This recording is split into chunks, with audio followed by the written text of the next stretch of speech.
नोङो आंखौ गारि फोरोंनो गोसो दंना गैया आंहा फोरोंनाय हा मालायफ्रा माथो दानो गारि रोङियावनो आंनिसो होनखायो आरो गारि रोङाव मा जाबावगोन माने आङोथ' नों मालाबा अबावबा थांबा आङो एसे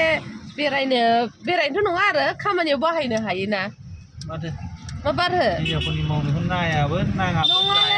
मावनाय नङा आं थोरिना गारि बारा सालायगोन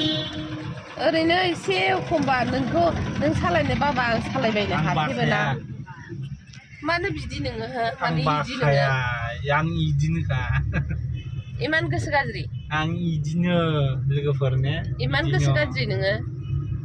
गाज्रिखाङो गाज्रिखा आं ओरैबायदि जोंनो ओंखारो एखमबा एकदम बारे गारि मालाय हौवाया बिसिफोरखौ हायलोब अनो मालाय फोरोङो गारि घरा दिनैसिमबो फोरोंफेराखै मिन्थिबाय दा गारि सालायनो होनबाथाय मा जोखाङोथाय जेन्थां माबा अख्राङाव बिरनो नागिरनाय बायदि आरोना मा सानोथाय गावसोर